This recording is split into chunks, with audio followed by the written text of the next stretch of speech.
2시간 동안 계속되는 집중 시사 토크 주영진의 뉴스 브리핑 본격적으로 시작을 해보도록 하겠습니다.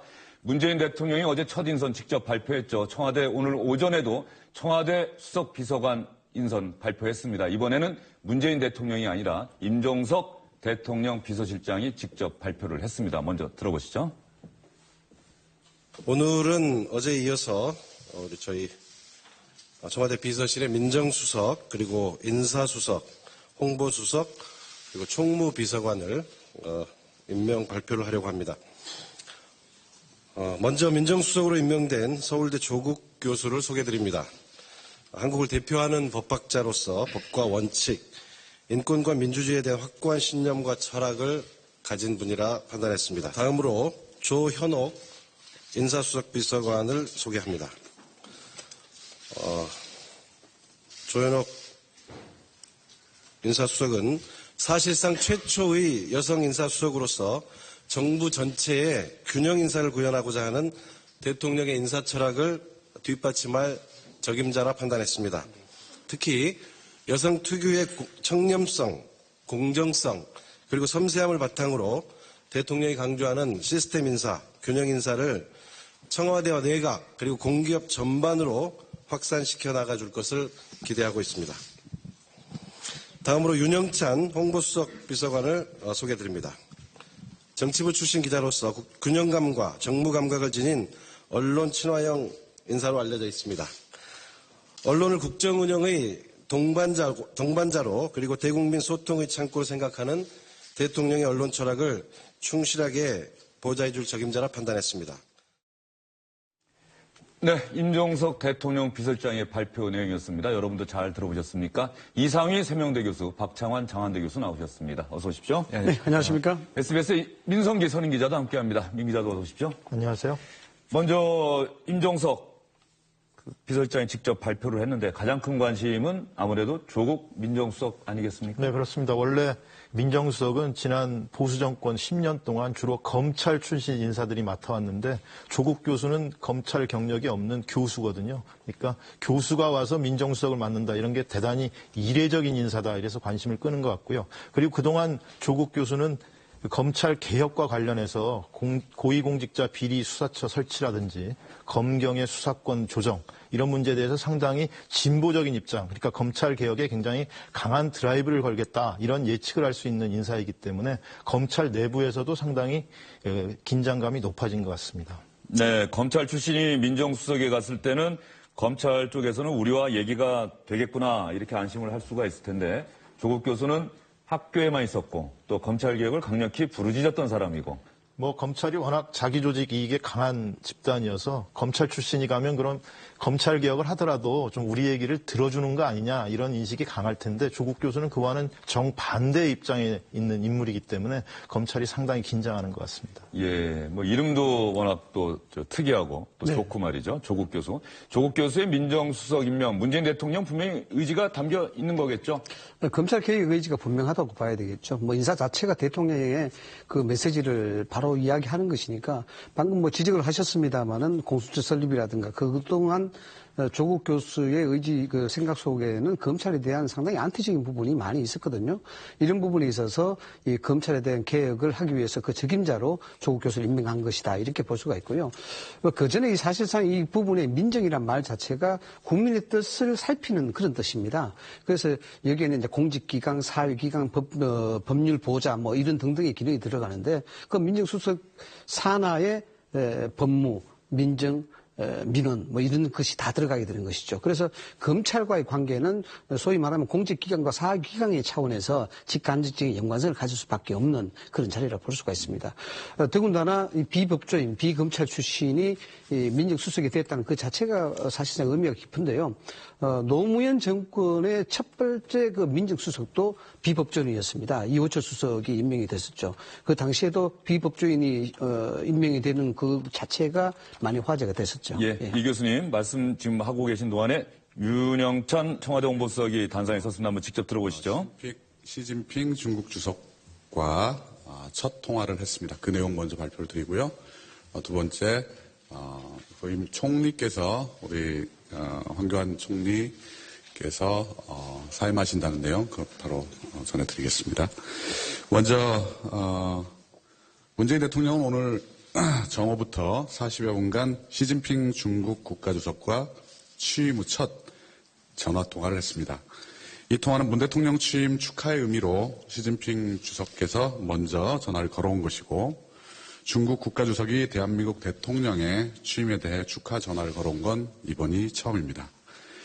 양 정상은 서로에 대한 인간적인 관심을 표명하는 것과 더불어 한중 관계 전반의 발전 방향, 한반도 정세 문제 등에 대해 폭넓은 의견을 교환하셨습니다. 시 주석은 지난 9일 중국 산동성에서 발생한 한국인 유치원생 사망사고와 관련해 가슴 아프고 안타깝게 생각한다. 지방정부의 사고를 원만하게 잘 처리하라고 지시했다. 한국의 유족들에게 위로의 말씀을 전해주시길 바란다고 말씀하셨습니다. 시 주석의 조의 표명에 대해 문 대통령께서는 감사의 말을 전하면서 이 사건이 끝까지 원만하게 잘 매듭되어질 수 있도록 중국 측의 협조를 부탁드린다고 당부했습니다. 대통령께서는 주석님을 그간 뵌 적은 없지만 TV 화면을 통해 많이 배워서 아주 친숙하게 느껴진다. 주석님께서 말씀하신 중국의 꿈 그리고 1대1로 구상이 잘 실현되기를 희망한다고 말씀하셨습니다. 시 주석은 문재인 대통령님과 아직 만난 적 없지만 대통령님에 대해 큰 관심을 가지고 지켜봤다. 대통령님의 평범하지 않은 개인 경력과 많은 생각과 관점이 저에게 깊은 인상을 남겼다고 말씀하셨습니다. 문 대통령께서는 시 주석에게 한중 관계는 수교 이후 다방면에서 많은 성과를 이루었으며 이러한 관계 발전의 잠재력은 아직도 무궁무진하다며 한중 간 신뢰를 회복함으로써 실질적인 전략적 협력 동반자 관계로 발전시켜 나가겠다는 의지를 가지고 있다고 말씀하셨습니다. 북한 핵 문제 등 한반도 정세와 관련해 중국 양국 정상은 한반도의 긴장 완화가 중요하고 이를 위해 모든 당사국들이 노력해야 한다는 데 의견을 같이 했습니다. 아울러 북한 한반도 비핵화가 양국 공동의 목표라는 점에 대해서도 합의를 했습니다. 대통령께서는 북핵 문제의 해결은 포괄적이고 단계적인 방식으로 하면서 압박과 제재와 함께 협상을 병행해야 한다고 강조를 하셨습니다. 대통령께서는 또 북한에 대해 제재도 궁극적으로는 북한을 핵 폐기를 위한 협상장으로 이끌어내는 것이 목표라고 강조를 하셨습니다. 이러한 대통령님의 말씀에 시 주석도 공감과 동의를 표하셨습니다.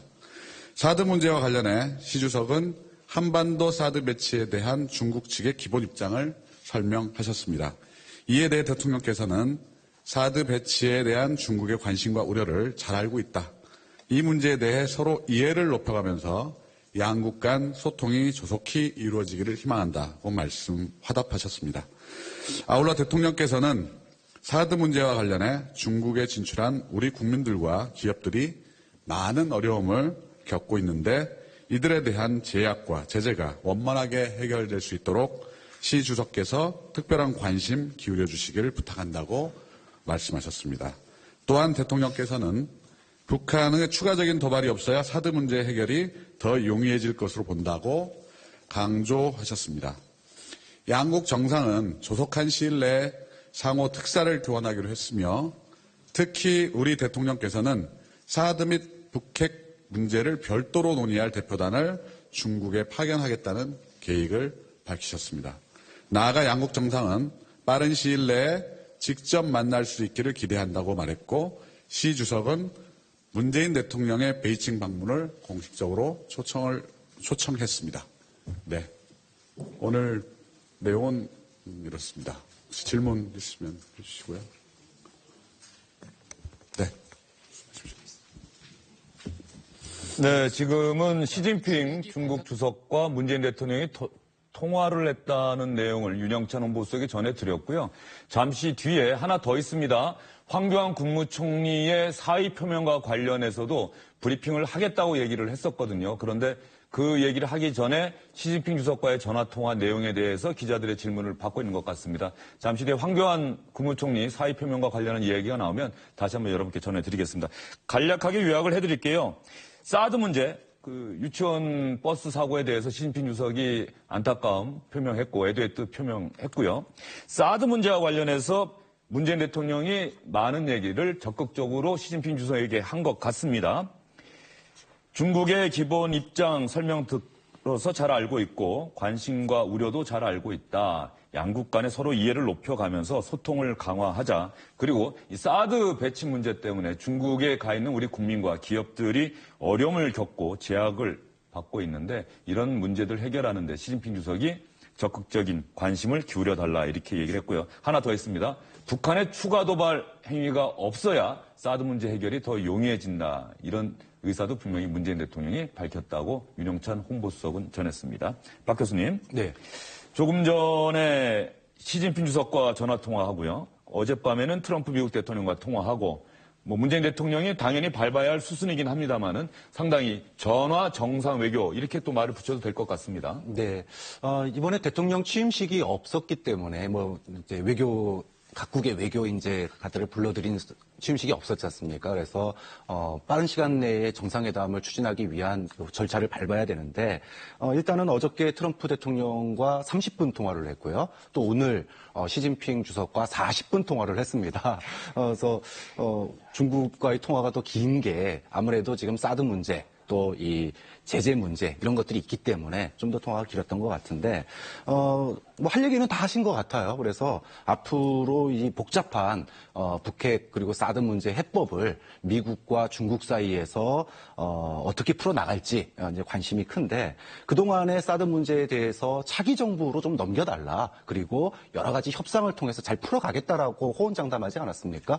그런 이 첫걸음이기 때문에 일단은 트럼프 대통령도 그렇고 시진핑도 그렇고 출발 자체, 분위기 자체는 좋은 것 같아요. 이런 분위기를 쭉 이어나갈 수 있는 그런 실제 알맹이 있는 그런 결실 있는 회담으로 이어질 필요가 있다고 봅니다. 박 교수님 말씀대로 문재인 대통령이 후보 시절에 안보 대통령이라는 점 강조했고 안보 문제는 누구보다도 잘 해낼 자신이 있다 강조를 했는데 그 첫걸음이 바로 북핵 문제 해결과 사드 배치와 관련한 중국과의 갈등 이걸 어떻게 해결하느냐 문재인 대통령의 첫 시험대가 될 수도 있다 이런 생각이 들고요. 다시 민정수석 얘기로 돌아가 볼까요? 그런데 아까 이 교수님 말씀하셨는데 노무현 정부 때 첫 민정수석을 이호철 수석으로 얘기했는데 문재인 대통령이 첫 민정수석이었던 걸로 제가 확인 한번 그 당시 이제 해봤습니다. 검찰 출신이 아니라서 그 문제도 많이 화제가 됐어요. 그래서 더 화제가 되고 있는 게 문재인 대통령이 노무현 정부의 첫 민정수석을 했는데 또 문재인 정부의 첫 민정수석을 조국 교수를 선택했다. 문재인 대통령과 조국 교수의 남다른 인연 이걸 보여준 것 아니냐 이런 얘기도 있어요. 원래 그 조국 교수가 지난 2012년 대선 때부터 문재인 대통령을 지원하는 그런 위치에 있었죠. 그때도 지지연설을 썼고 그 이후에도 SNS나 여러 가지 행사를 통해서 문재인 대통령을 지지한다는 얘기를 여러 차례 해왔었고요. 또 얼마 전에 프리어그 행사가 있었잖아요. 사전투표율 25% 넘으면 문재인 당시 후보가 프리어그 하겠다 했는데 그 행사의 사회도 조국 교수가 맡습니다. 그러니까 두 사람의 관계는 굉장히 각별하다 이렇게 봐야 될 것 같습니다. 그러면 검찰 개혁과 관련해서 민정수석에 임명돼 누구보다도 많은 관심을 받고 있는 조국 청와대 민정수석 기자들의 질문에 어떤 얘기를 했는지 여러분께 직접 들려드리겠습니다. 한국의 검찰은 아시다시피 기소권, 수사권을 독점하고 있고 그 외에도 영장 청구권의 경우는 헌법을 통해서 영장 청구권까지 가지고 있습니다. 아주 강력한 권한을 가지고 있는데 그런 검찰의 아주 막강한 권력을 제대로 엄정하게 사용해 왔는가에 대해서는 국민적 의문이 있다라고 보고 있습니다. 그 점은 사실은 지난번 박근혜 최순실 게이트와 관련해서도 과거 정부 하에서 검찰이 그 막강한 권력을 제대로 사용했더라면 이런 게이트가 초기에 미연에 예방되었으리라고 좀 믿고 있고요. 그런 점에서 그런 일이 일어나지 않도록 하는 것이 대통령님의 확고한 철학이시고 또 그런 구상과 계획을 갖고 계신 걸로 알고 있습니다. 저는 그 대통령님의 구상과 계획에 충실히 보좌하도록 하겠습니다. 과거 이제 민정수석이 검찰의 수사 지휘나 그런 측면에 원활하게 소통을 했던 걸로 알고 있는데 그 측면에서는 어디까지 수사 지휘 부분을 하실 건지. 민정수석은 수사 지휘를 해서는 안 됩니다. 검찰총장과 경찰청장 임기 문제도 많이 거론이 되던데요. 이에 대한 구상이 있으십니까? 그건 제가 언급할 사안이 아니라고 생각합니다. 하실 건지. 현재 안식년 상태고요. 일단 현재 시점에는 그래서 제가 업무 진행하는 데 있어서 강의 문제는 전혀 없고요. 그 다음에 현행법상 그리고 서울대 내교상 공직을 맡게 되면 휴직을 하게 되어 있습니다. 예컨대 국회의원 출마, 즉 선출직 공무원을 하게 되면 사표를 받게 되어 있고요. 그렇지 않은 행정부로 진출하면 휴직을 하게 되어 있기 때문에 이게 정식 발령이 나게 되면 그 절차에 따르도록 하겠습니다. 현재로는 안식년 상태다고 보시면 됩니다. 민정수석으로 언제 발탁 요청을 받으셨는지 그리고 그때 어떤 얘기들이 오갔는지 있으시면 좀 말씀 부탁드립니다. 얼마 되지 않았다라 정도만 말씀드리겠습니다. 고위공직자 비리수사처는 노무현 대통령 때부터 시작된 얘기죠. 그리고 물론 지금 이제 당선되신 문재인 대통령님의 공약이기도 하시고 소신이기도 합니다. 그건 저희 입장 이전에 두 분 대통령님의 발언이나 책을 보게 되면 왜 고위공직자 비리수사처가 필요한지에 대해서 나와 있기 때문에 보시면 될 것 같고요. 두 번째, 그 문제에 대해서는 고위공직자 비리수사처가 만들어질 것인가 말 것인가는 권한상으로는 저희 권한이 아니라 국회의 권한입니다. 국회에서 법을 만들어야 되기 때문에 저의 소신이 있다. 그리고 대통령님의 소신도 있다라고 알고 있습니다. 그걸 어떻게 통과시킬 것인가의 문제는 국회에서 협조를 해주실 거라고 생각하고요. 아까 질문하신 것과 관련해서 검찰에서의 반발을 말씀하셨습니다마는 지금 저는 고비처를 만드는 것이 검찰을 죽이는 것이 아니라 진정으로 검찰을 살리는 것이라고 저는 믿고 있고요. 과거 노무현 정부 때와 같이 청와대와 검찰이 충돌하는 그런 방식이 아니라 이런 검찰도 살고 고위공직자의 부패를 방지하는 고비처를 만드는 데 있어서 청와대와 검찰 그리고 국회가 모두 서로 합의하고 협력하기를 희망하고 있습니다. 조국 민정수석의 얘기는 한마디로 요약하면 고위공직자 비리수사처 만들겠다는 얘기 아닙니까?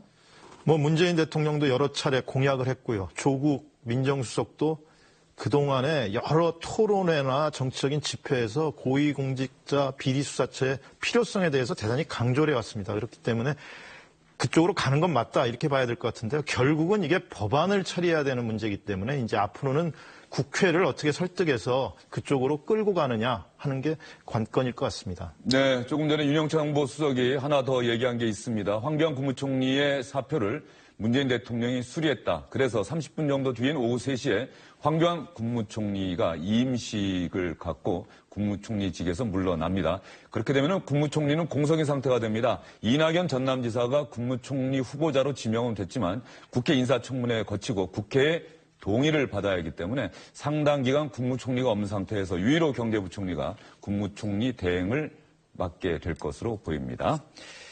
박 교수님, 네. 지금 민정수석이 고위공직자 비리수사처 하나 더 얘기한 포인트가 있어요. 내년 지방선거 전에는 이 법안이 통과되길 원한다. 그 얘기는 결과적으로 문재인 정부, 더불어민주당 정부가 추진하려고 하는 개혁의 성패가 내년 지방선거 이전 앞으로 1년에 달렸다 이런 뜻 아니겠습니까? 네, 맞습니다. 문재인 대통령으로서는 지난 참여정부에 대한 회한이 참 많을 겁니다.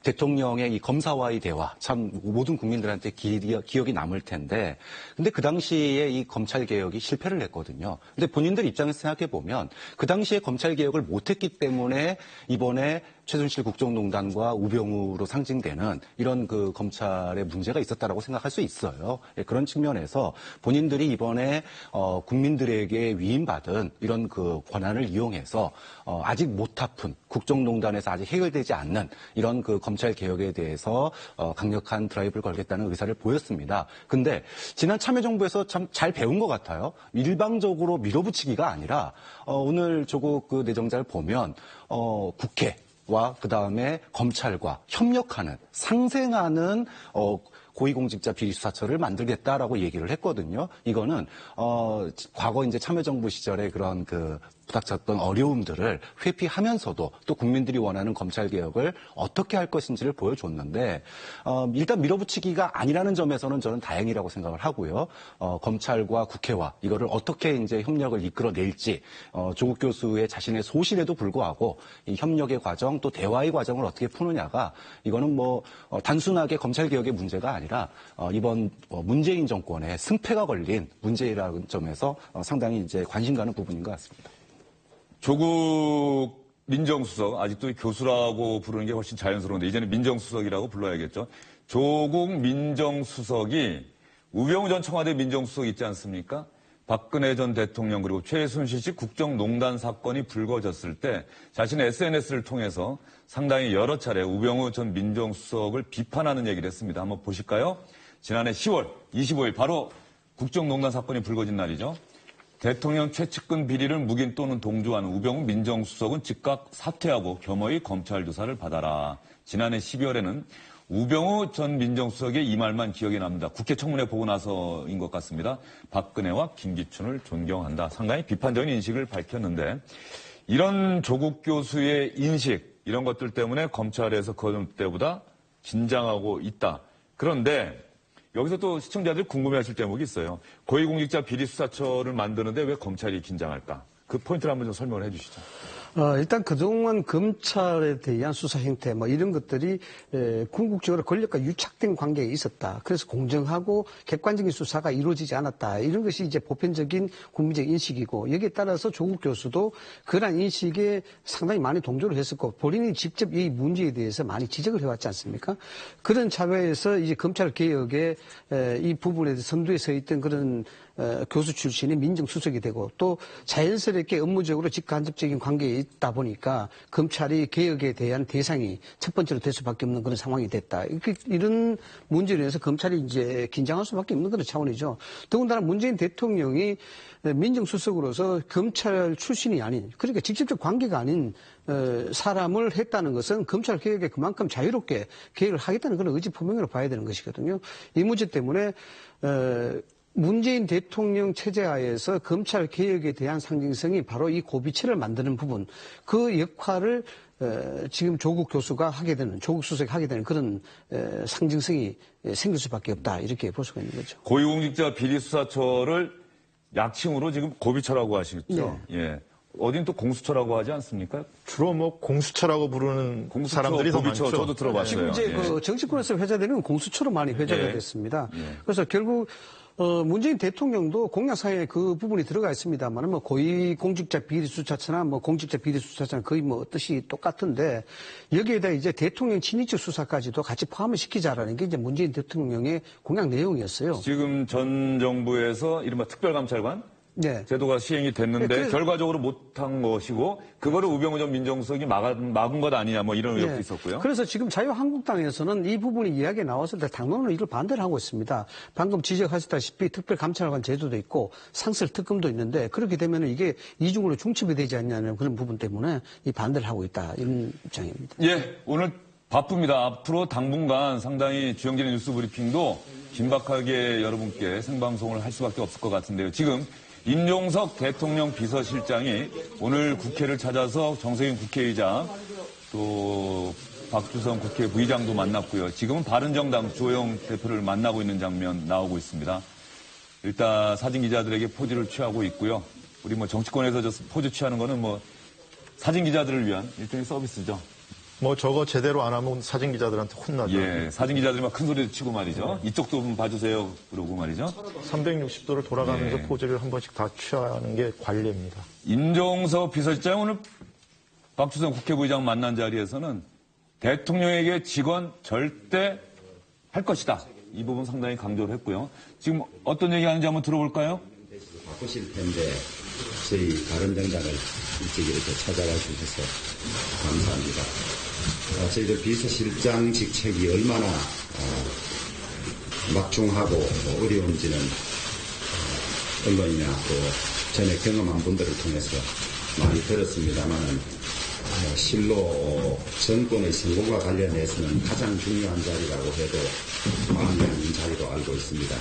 근데 이번에 또 대통령이신 문재인 대통령께서 그 전에 비서실장을 경험까지 하셔서 더 어려우시겠습니다. 하여튼 꼭 잘 보좌하셔서 성공한 대통령, 성공한 비서실장, 또 성공한 정권이 되기를 바라고 저희들도 그 럼스펠드 원칙인가 누가 줘서 읽어봤습니다.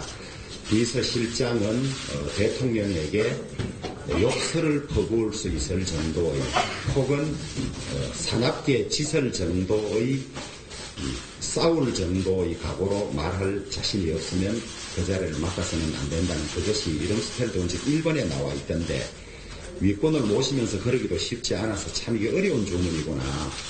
그래서 이 보좌진으로서 잘 보좌도 하시고 또 우리 조선시대 대간처럼 누구도 말 못하는 것을 과하게 이야기해서 민심을 전하고 또 혹 대통령께서 잘못 생각하시든지 아니면 더 좋은 방법이 있다는 것을 말씀하실 수 있는 그런 용기를 아울러 가지셔서 꼭 성공하시기를 부탁을 하고 저희 바른정당은 어제 대통령께서 오셨을 때도 말씀을 드렸습니다만은 도울 일은 차급 하여튼 저희들이 돕겠다는 말씀을 드리고 또 저희들이 필요한 일이 있으면 실장님께도 연락을 할 테니까 또 저희들 드리는 말씀도 오랜 고민 끝에 드릴 테니까 저희들 드리는 말씀을 잘 좀 왜 저런 이야기를 할지 고민해 주시고 수렴해 주기를 부탁드리겠습니다. 네, 조광영 대표님 어제 대통령 방문에 이어서 오늘 또 저한테 이렇게 시간을 내주셔서 우선 감사드립니다. 우선 대통령께서도 어제 방문하신 취지 자체가 무엇보다도 국회와 협력을 통해서 좀 산적해 있는 경제, 외교, 민생, 복합적인 위기들을 극복해 가자는 메시지라고 생각합니다. 어제 따뜻하게 맞아주시고 또 좋은 말씀 주셔서 너무 감사드리고요. 국회와 협력을 하면서 야당의 목소리에는 더 크게 귀를 기울여 듣겠습니다. 그리고 저 개인적으로는 이런 말씀 어떨지 모르겠습니다만은 이번 대선에서 우리 유승민 후보님 그리고 바른정당의 도전은 비단 바른정당에만 아니라 우리 사회 전체에 매우 중요한 도전이라고 생각합니다. 그리고 앞으로 더 큰 도전과 성공으로 이어지기를 진심으로 저도 바라는 한 사람이라는 것을 말씀드리고 싶고요. 좋게 평가해 주셔서 네, 감사합니다. 임종석 대통령 비서실장이 조영 바른정당 대표 대행을 예방해서 이야기를 나눈 장면 여러분께 보여드렸습니다. 저희는 새롭게 또 저희의 이야기를 이어가도록 하겠습니다. 임종석 비서실장 얘기를 이왕 나왔으니까 오늘 민정수석만 발표한 게 아니죠. 인사수석과 홍보수석 발표도 있었습니다. 추가 발표 내용도 한번 들어보시죠. 이종도 총무비서관을 소개합니다. 오늘 좀 눈여겨봐 주셨으면 하는 인사인데요. 특별히 그동안 총무비서관 자리는 청와대 인사와 재정을 총괄하는 막구실세로 알려지기도 한 그런 자리인데요. 대통령의 최측근이 맡아온 것이 전례였습니다. 그런데 신임 대통령께서는 이번에 이 총무비서관 자리를 예산정책 전문 행정공무원에게 맡김으로써 철저히 시스템과 원칙에 따라 운영하겠다는 의지를 담은 것이라 봐주시기 바랍니다. 또 준비가 되는 대로 여러분과 함께 일할 수석 그리고 비서관들 소개해 드릴 텐데 저희가 조금 더 여러분들께 원활한 서비스를 하기 위해서 오늘 함께 춘추관장에 선대위 수석 부대변을 지낸 권혁기 전 국회 부대변인을 함께 임명합니다. 신임 정보 at your service 차원에서 함께 춘추관장을 임명하는 것입니다. 네, 임종석 비서실장이 원래 잘 웃는 것 같습니다. 발표하면서 씩 웃는데요. 총무비서관 발표도 저희가 사실 눈여겨볼 만한 대목인 것 같습니다. 아마 관료사회에서는 오늘 가장 의외의 인사다라는 게 총무비서관 인사였습니다. 그러니까 이종도 비서관이 7급 공채 출신입니다. 그러니까 기재부에 주로 엘리트 경제관료 고시 출신들이 많은데 7급 공채로 시작해서 국장급까지 올라갔으니까 대단히 입지전적인 인물이다. 그래서 그 관료사회에서는 흑수저의 신화다. 뭐 이런 얘기까지 듣는 인물이고요. 그리고 총무비서관은 앞서 그 비서실장도 설명한 바 있지만 주로 대통령의 최측근이나 아니면 가신그룹들이 들어가서 하는 그 청와대 살림살이를 좌지우지하는 아주 중요한 자리인데 그 부분에 경제관료를 데려왔다. 이게 굉장히 특징인 것 같습니다. 그만큼 대통령이 청와대를 좀 시스템적으로 운영하겠다. 이런 의지가 상당히 담겨 있다고 봐야 될 것 같습니다. 이재만 총무비서관, 전 총무비서관, 박근혜 전 대통령의 가신 3인방, 문고리 3인방 가운데 한 사람 역시 총무비서관이었고, 맞죠? 옛날에 그 김영삼 정부 때는 홍인길 비서관이 총무비서관, 총무수석을 했죠. 그렇다고 한다면은 이 정도 비서관을 발탁한 것은 문재인 대통령의 또 하나의 실험이다. 이렇게 볼 수도 있겠네요. 저는 어떻게 보면은 이 문재인 대통령이 참 복이 많은 사람이고 또 한편으로는 복이 없는 사람이다. 이렇게 이제 생각이 드는데요. 왜 복이 많냐 그러면은 사실 박근혜 정부에서 했던 것을 반면교사 삼아서 그대로 따르지 않고 반대로 하면 되거든요. 이런 측면에서 참 복이 많다. 그럼 복이 없다 그러면은 이 동북아 정세라든가 경제 문제라든가 여소야대 문제 이 푸른 현안들이 복잡다. 이런 것인데 제가 왜 이런 말씀 드리냐 그러면은 비서실장의 임명도 그렇고 이중도 비서관의 임명도 그렇고 보면 비서실장 같은 경우에는 비문 진영의 대표적인 사람 중에 한 사람이 또 임실장이라 봐야 되겠죠. 그런 측면에서 본다 그러면 문고리 권력에 대한 비난 연호를 상쇄시키기는 그 반대로 가는 그런 형태의 인사를 한다. 그래서 측근 중심의 운영이 아닌 시스템으로 가겠다라는 부분이고 또한 김기춘, 한강욱 비서실장 등등의 그 좀 나이가 많이 드신 분들보다는 젊고 발랄한 그런 비서실장을 해서 개혁적 의미를 보여주겠다. 이런 의미도 되겠죠. 예, 지금 화면에 나오고 있는 이정도 비서관의 모습을 보면 저희가 그 현장 취재 기자들의 얘기를 들어보면 정말 겸손하고 그 공무원 기재부에서 일할 때도 그 기자들이 찾아오면 항상 자리에서 일어나서 대답을 하거나 아니면 기자들을 상석에 앉히고 대단히 겸손한 인물로 손꼽혀 있는데 이런 이정도 비서관을 발탁했다. 오늘 공직사에서 하루 종일 화제가 되고 있다라고 민성 기자도 얘기를 했는데 어떻게 보십니까, 박 교수님께서는 이정도 비서관의 발탁? 상당히 의미 있는 인사라고 봅니다. 노무현 대통령이 이번 그 대통령 그 선거 과정에서 가장 많이 했던 얘기가 공정한 나라였습니다. 투명하고 공정한 나라. 그렇죠. 근데 청와대 안살림을 맡을 총무비서관 이제까지는 다 집사라고 그랬습니다. 집사 그러면 왠지 느낌이 비밀스럽고 감추고 있는 듯한 느낌인데 이거를 갖다가 경제 관료 출신을 갖다가 앉혔다. 이 얘기는 투명하고 공정하게 공개적으로 청와대 살림을 하겠다라는 거거든요. 이렇게 공무원에게 청와대 살림을 맡겠다라고 하는 것이 그동안에 문재인 대통령이 후보 시절에 투명하고 공정한 나라를 만들겠다라고 했던 인사도 그렇고 정책 결정 과정도 그렇고 그리고 심지어 이 청와대 안살림 그러면은 뭐 청와대에서 쓰는 돈도 상당히 많지 않습니까? 이게 다 그동안의 복마전이었는데 이런 부분들이 투명하고 공정하게 될 수 있다라고 하는 그런 전제가 있기 때문에 상당히 공약과 그다음에 문재인 대통령의 철학이 녹아있는 상징적인 인사다라고 볼 정도로 저는 의미가 깊다고 봅니다. 그래서 원래 언론 하마평에는 말이죠. 총무비서관에 문재인 대통령의 핵심 측근이라고 하는 양정철 전 청와대 비서관이 발탁되는 것 아니냐 이런 전망들이 나왔었는데 그 예상을 깨고 이 정도 심의관을 발탁을 했단 말이에요. 네, 그렇습니다. 예. 네. 그런데 이른바 삼철이라고 있지 않습니까? 문재인 대통령의 주변에 삼철이 있다. 지금 언급하신 양정철 전 비서관이 있고 그리고 전해철 의원이 있고 지금 앞서 민정수석으로 그 노무현 정부의 민정수석을 거쳤던 이호철 씨가 있죠. 예. 그런데 제가 어제 SNS에서 한 글을 봤습니다. 이호철 전 민정수석이 문재인 대통령 당선되고 나서 나는 이제 떠나련다는 글을 남기고 비행기를 타고 어디로 갔다고요?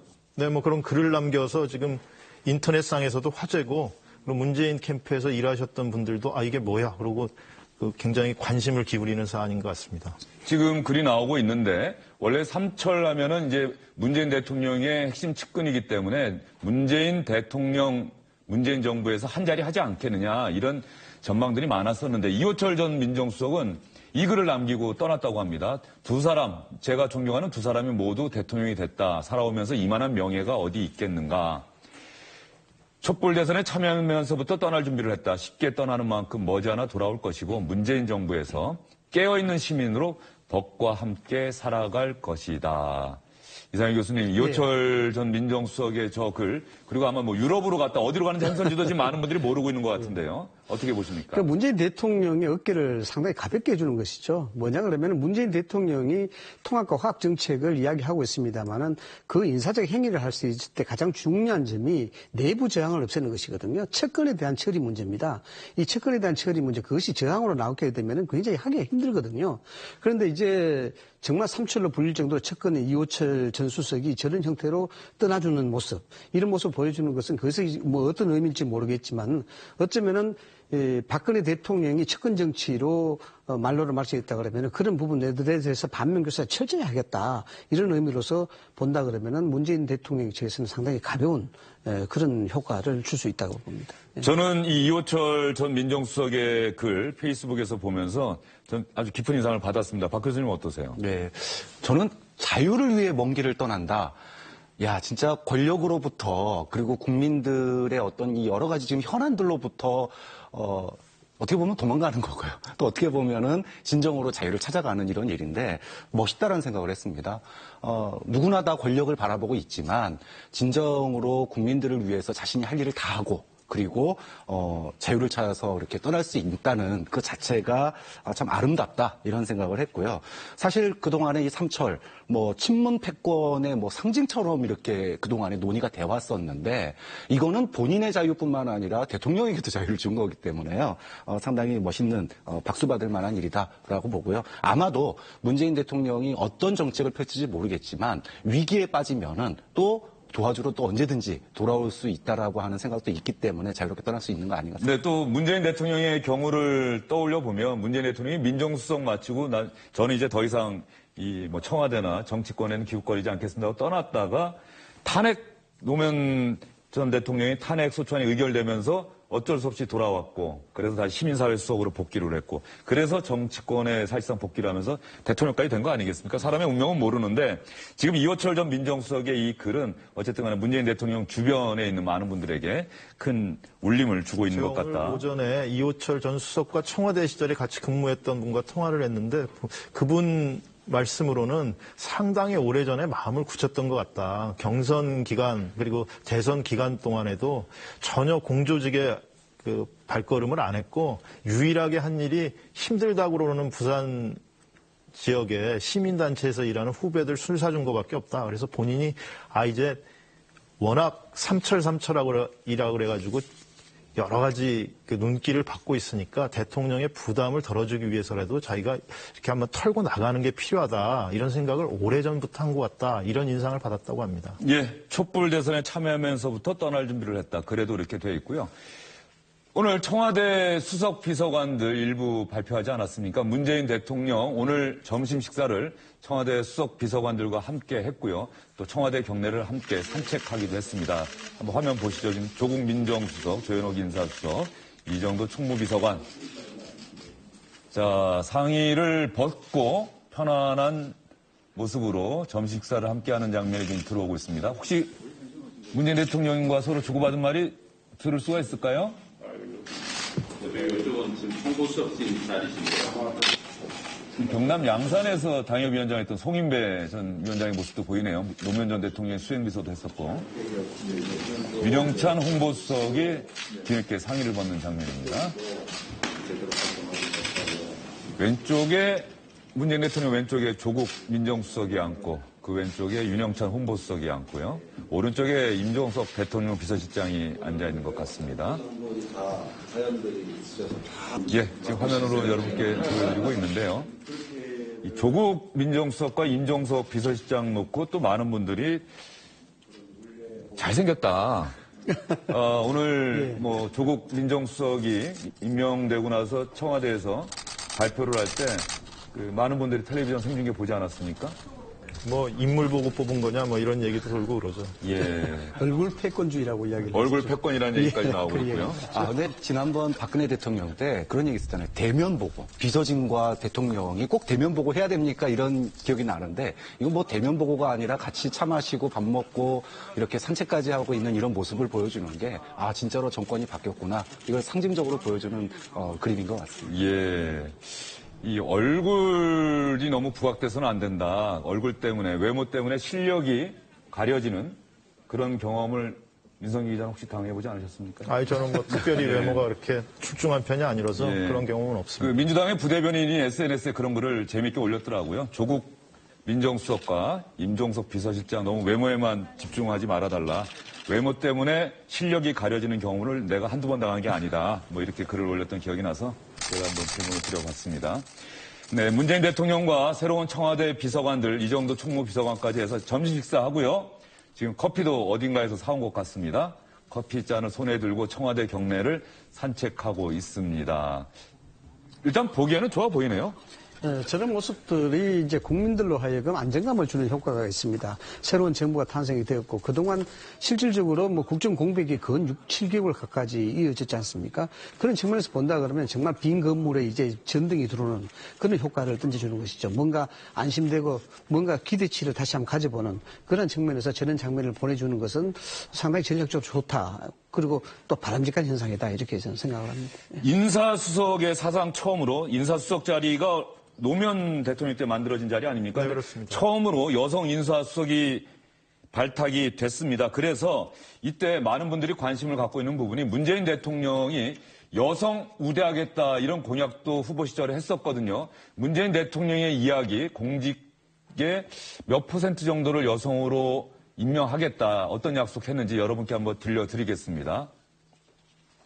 우리보다 민주주의의 수준이 우리 경제력 수준이 못한 나라에서도 이미 남녀 동수 내각을 실천한 나라들이 많습니다. 현실상 단순에 쉽지 않을 거라고 보지만 적어도 30% 정도 선에서 출발해서 단계적으로 그래서 저도 임기 내에는 남녀 동수 내각을 실현하기 위해서 노력을 하겠습니다. 선출직은 저는 적어도 30% 이상 정도가 적절하지 않을까 싶습니다. 그런 부분들을 조금 제대로 이렇게 실제로 실현되도록 법 제도화하는 것까지 검토한다고 봅니다. 임기 내 남녀 동수 내각 실현하겠다. 처음에는 30% 정도로 출발을 해보겠다. 그러면 몇 명 정도 될까요? 글쎄요, 뭐 정부 조직 개편이 어떻게 이루어지냐에 따라 좀 달라질 수 있겠습니다. 그런데 이제 현재만 놓고 본다면 현재 국무위원이 20명입니다. 저희 국무위원이 20명인데 그중에 대통령, 국무총리 빼면 18명이 이제 장관급인 거죠. 그중에 3분의 1이면 6명 정도가 5명, 6명 정도가 네, 되겠네요. 여성이 차지해야 되는 것이죠. 예. 이분과 관련해서 이번에 민주당에서 문재인 대통령 선거 열심히 도왔던 박영선 의원 있지 않습니까? 언론에서는 또 내각에 들어가는 것 아니냐 이런 이야기도 나오고 있는데 박영선 의원도 이번 문재인 정부 첫 내각 구성과 관련해서 입장을 밝힌 게 있습니다.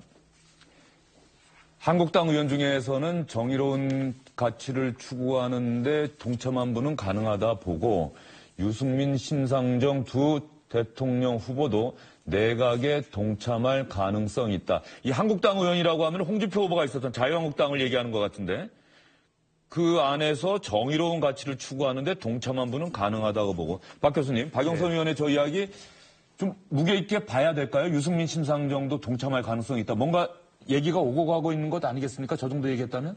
뭐 얘기가 오고 갔는지는 잘 모르겠지만 대통령 당선되고 나서 많은 사람들이 어차피 여소야대 국면입니다. 지금 우리가 몇 번째 여소야대를 하고 있는지 잘 모르겠는데 여기서 같이 살아남지 않으면, 즉 협치를 하지 않으면 혹은 연정을 하지 않으면 대한민국이 한 발짝도 나갈 수 없다는 건 이미 국민들이 다 알고 있는 사실이거든요. 그래서 저 얘기는 뭐 국민 누구나 다 지금 바라고 있는 얘기라고 생각해요. 합리적 보수, 합리적 진보라면 지금 중도에 있다고 볼 수 있는 문재인 대통령으로서는 얼마든지 끌고 가야지 대한민국이 앞으로 살아갈 수 있고 경쟁력을 가질 수 있다고 봅니다. 그래서 이 얘기는 뭐 특정인의 발언이라서가 아니라 국민의 열망이 담긴 내용이다. 꼭 그런 모습을 봤으면 좋겠습니다. 여성 장관들이 30% 그리고 최종적으로는 임기 내에 남녀 동수내각 구성하겠다. 이거는 정말 실현된다고 한다면 이건 또 하나의 새로운 우리 한국 사회가 더 한 걸음 나아가는 중요한 계기가 되지 않을까 싶은데요.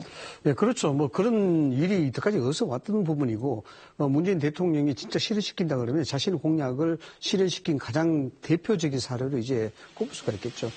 저 박영선 의원의 전 대표가 저렇게 밝힌 것은 뭐 여러 가지 의미가 있습니다만은 실질적으로 먼저 팔을 벌리고 제스처를 한 것이 아닌가 이렇게 생각이 됩니다. 왜냐 그러면은 자유한국당에 대한 부분, 유승민 의원에 대한 부분, 유승민 후보에 대한 부분, 심상정 후보에 대한 부분 이런 언급하는 부분들은 일종의 먼저 약속이 되고 협의가 됐다기보다도 협치를 할 가능성 그리고 협치에 대한 그 의지가 분명히 있다는 것을 정치권에 먼저 보이는 그런 제스처 차원으로 이해를 해야 되지 않을까 이렇게 생각이 듭니다. 예, 그런 측면에서 한번 봐야 될 것이고요. 문재인 대통령이 여성 장관 30% 선에서 출발해서 임기 내에는 남녀 동수 내각을 실현해 보겠다라고 하는 그런 약속을 후보 시절에 했다는 말씀 여러분께 드립니다. 저희도 기억하고 여러분도 기억하고 문재인 대통령과 청와대도 기억을 해야 될 부분인 것 같고요. 그런 면에서 조현옥 인사수석에 대한 기대가 또 정치권에서 많이 하고 있는 것 같습니다. 뭐 조 수석이 여성 정책 그리고 성평등 정책의 전문가고 그리고 과거에는 박원순 시장 시절에 시청에 가서도 일을 한 적이 있고. 서울시청에서요? 네. 그리고 전에는 균형인사비서관이라고 그래서 노무현 정부 시절에 문재인 비서실장 밑에서 일해본 적도 있습니다. 그러니까 상당히 행정 경험도 갖췄다 이렇게 보이기 때문에 소위 유리천장을 깨는데 상당히 역할을 할 거다 이런 기대를 받고 있습니다. 저 조현옥 교수가 인사수석 임명을 저도 깜짝 놀랐습니다. 정말 파격적인 거거든요. 저런 것들이 뭐 방금 지적을 하셨습니다만은 여성에 대한 배려 뭐 이런 차원에서도 해석이 되지만은 인사수석의 현실적인 업무를 고려할 때 상당히 전략적으로 고려한 것이다. 저는 그렇게 봅니다. 왜냐 그러면은 인사수석은 굉장히 중요한 자리입니다. 중요한 자리라는 것은 즉 외부로부터의 간섭이 굉장히 많은 자리입니다. 그런 측면에서 동적이보다는 정적인 자리라고 이렇게 봐야 되겠죠. 또 그것을 추구해야 되는 자리고 그래서 뭐 별다른 의미로 말씀드린 것은 아니고 조현욱 교수가 인사수석을 한다는 것은 그만큼 외부 간섭에 자유로울 수가 있다라는 그런 측면도 충분히 고려한 것이 아닐까 저는 그렇게 봅니다. 그리고 또 하나 지금 화면 보면서 제가 생각난 게요. 청와대 대통령을 보좌하는 수석비서관들 비서실장이 임종석 전 의원 아닙니까?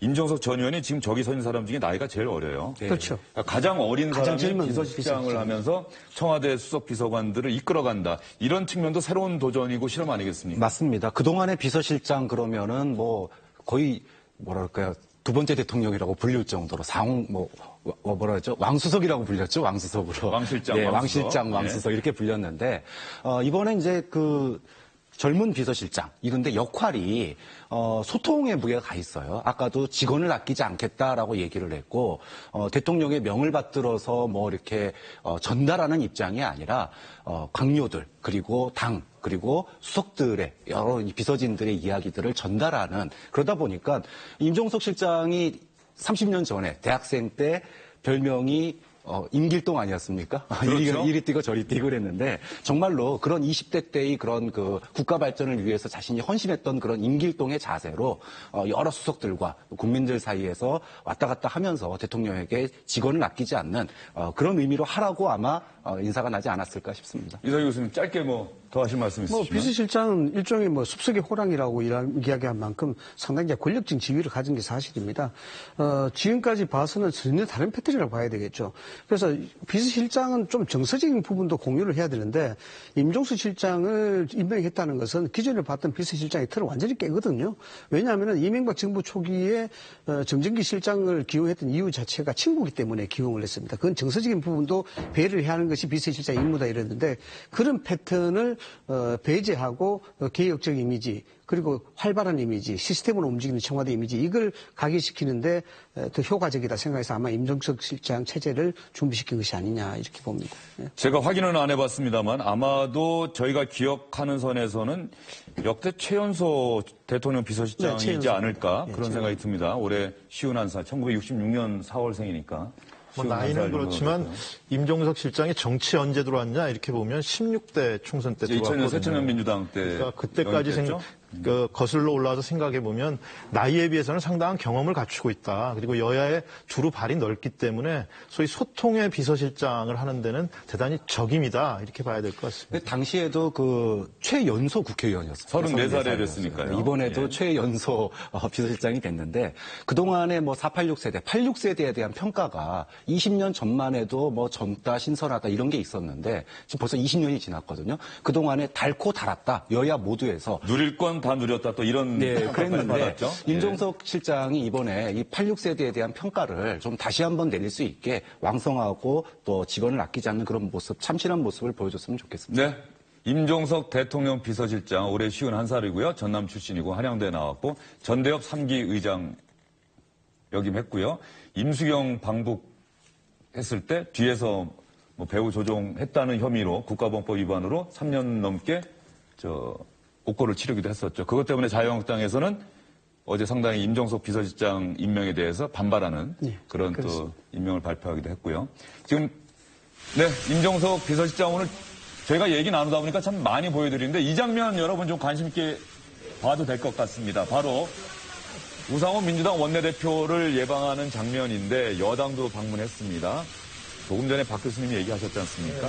86세대의 맏형과 막내 임종석 비서실장, 우상호 원내대표가 악수를 하는 장면이죠. 16대 새태는 민주당 때 두 사람 다 영입되는데 우상호 원내대표는 당시 낙선했고요. 이성원 의원한테 당시 임종석 비서실장은 당선이 돼서 최연소 국회의원이 됐었죠.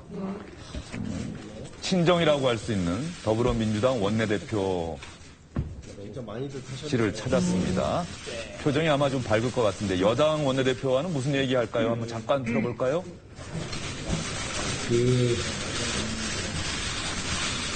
대통령의 첫 인사가 아주 호평을 받고 있습니다. 특히 젊은 비서실장이 등용되는 거 보고 많은 사람들이 되게 놀랬다 이런 평가를 받고 있습니다. 임종석 비서실장은 국회의원도 재선을 하셨고 두루 정치 경험이 아주 풍부하고 여야를 막론하고 아주 원만한 관계들이 굉장히 그렇기 때문에 국회와 청와대의 협조라는 측면에서 보면 적임자라고 생각합니다. 굉장히 좋은 역할을 하실 것 같고 우리 문 대통령의 성공을 위해서 잘 보필해 주십사 부탁드리고요. 우리 더불어민주당은 여당으로서 최대한 협조를 아끼지 않겠다 이런 말씀을 드리겠습니다. 어쨌든 축하드리고 특히 첫 실장이기 때문에 무엇보다 역할이 아주 막중하실 텐데 잘 이끌어 주실 것으로 확신합니다. 축하합니다. 네, 그렇죠. 대표님 다들 많이 글 읽으셨네요.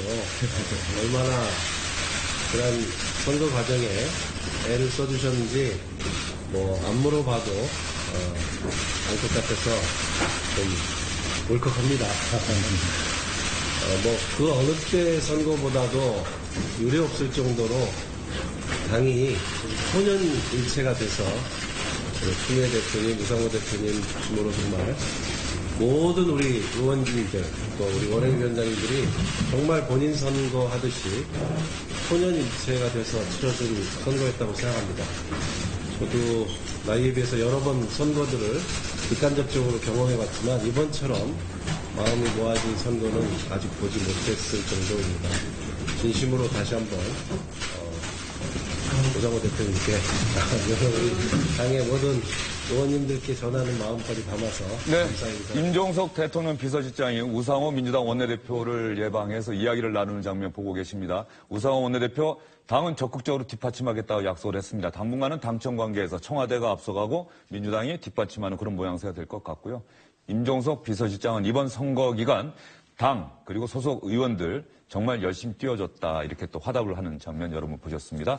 정치권 이야기는 일단 이쯤에서 정리를 하도록 하겠습니다. 너무 많은 소식 전해드린 것 아닌가 싶을 정도로 오늘 세 분 장시간 수고 많으셨습니다.